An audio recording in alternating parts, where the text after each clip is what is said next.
seus frutos os conhecereis. Quando nós semeamos a carne, sem dúvida alguma que os frutos serão carnais. Quando nós semeamos o Espírito, os frutos serão espirituais. E os frutos espirituais são os que nos dão segurança, tranquilidade, garantia da vitória e a extraordinária experiência de sentirmos a presença de Deus em nossa vida. É Jesus que está dizendo que nós vamos ser conhecidos ou conhecer aqueles que não são lobos, mas são autênticas ovelhas, simplesmente pelos frutos que produzem. Por isso, ele continua dizendo, assim toda árvore boa produz frutos bons. Toda árvore má produz frutos maus. É possível uma árvore boa dar frutos maus? É possível uma árvore má dar frutos bons? Não há linguagem mais didática, não há linguagem melhor do que a linguagem simples, o grego simples, o koiné, usado por Jesus para falar para todas as classes sociais, dizendo que a solução está em nossas mãos. Basta que nós nos usufruamos, basta que nós nos utilizemos, basta que nós pratiquemos as orientações emanadas da palavra de Deus. E então ele começa a dizer, todo aquele, pois, que escuta estas minhas palavras e as pratica. É para escutar e praticar. Não adianta, meus queridos irmãos, nós escutarmos e não praticarmos. Quando nós ouvimos o sermão do pastor, o sermão do pastor João Emílio, o sermão do pastor Alberto Stassen, o sermão do pastor Rafael, o sermão do pastor Eduardo, o sermão do pastor Áquila, o sermão do pastor Mário. Que sermões lindos que os irmãos vão ouvir. Não tem nenhuma dúvida. Mas de que vale um congresso desse? De que vale profundas mensagens, se elas forem ouvidas e não forem praticadas?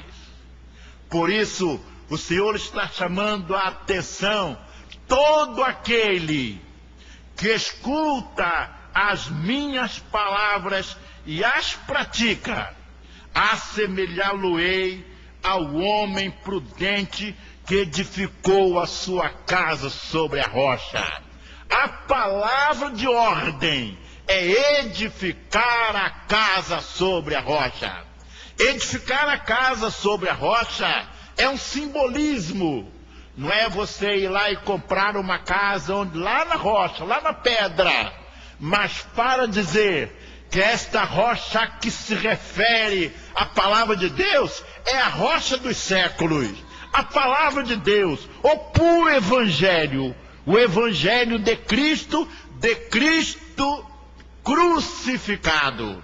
Esta é a mensagem da cruz, não outra mensagem.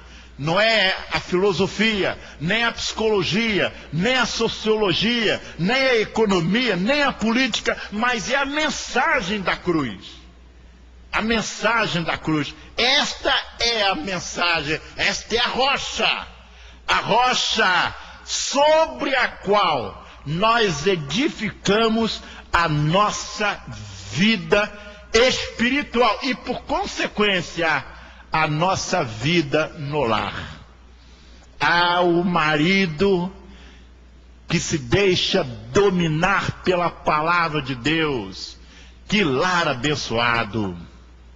Esposa que se deixa dominar pela palavra de Deus e pratica rigorosamente o que a palavra de Deus diz. Que esposa maravilhosa é essa esposa.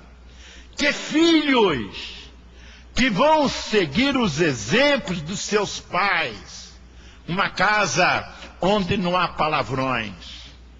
Uma casa onde não há brigas. Uma casa onde não há dissensão. Uma casa onde há respeito. Uma casa onde a palavra de Deus é realmente praticada. É isso que Jesus, já na conclusão do seu sermão, famoso sermão da montanha, o famoso sermão das beatitudes, o famoso sermão das bem-aventuranças, ele está dizendo: meu amigo, a sua casa pode ser uma miniatura do céu. O lar foi para isso. Vocês querem saber de uma coisa? Primeira instituição na face da terra é o lar, é a família. A primeira, antes da igreja. Família. O lar. Sabe o que Jesus fez? Ele formou um casal perfeito. Adão e Eva. Ele era perfeito mesmo. A minha mente às vezes começa a imaginar como seria essa tal da Eva. Devia ser igual a Márcia. Linda. Hã?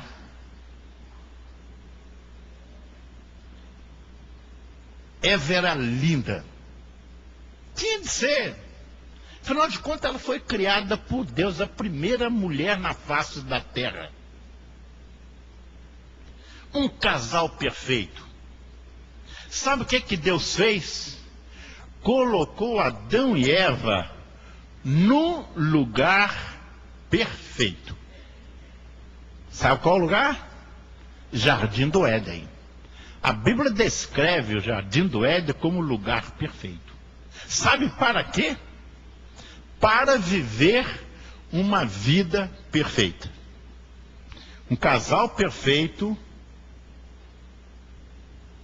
num lugar perfeito para viver uma vida perfeita. Vão falar comigo?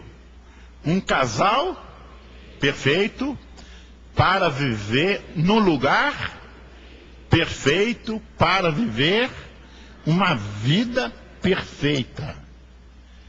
Meu irmão, minha irmã, é assim que Deus quer que seja o seu lar. É assim, nada menos do que isso. Olhem para mim, é o pastor que está falando em nome de Jesus. O lar é para ser perfeito. Para viver no lugar perfeito, a sua casa. E viver uma vida perfeita. Então esse casal, vivendo nesse lugar, e essa vida, em outras palavras, o seu lar, a sua casa, é um pedacinho do céu, né, doutor Chicago? Um pedacinho do céu. É um pedacinho do céu, é para ser, irmão. Sabe por quê que o Jardim do Éden deixou de ser um lugar perfeito? Sabe por quê que Adão e Eva deixaram de ser um casal perfeito? Simplesmente porque desobedeceram. E se você desobedece, então seu lar não é mais perfeito. A sua vida não pode ser perfeita. Sabe por quê? Por causa da desobediência.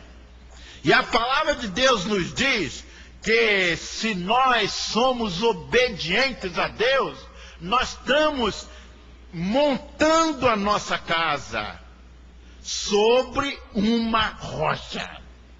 Pode vir tudo. Quando ele está dizendo, e desceu a chuva, e correram os rios, e assopraram os ventos, e combateram, é tudo que acontece na sua casa. As chuvas, os ventos, os rios, não são outra coisa senão os problemas que entram dentro da sua casa e tiram a sua paz. Correram as chuvas, vieram os ventos, correram os rios. Nada vai abalar a casa construída sobre a rocha. E se a sua vida, o seu lar é construído sobre a rocha, não haverá chuvas, não haverá terremotos, não haverá maremotos, não haverá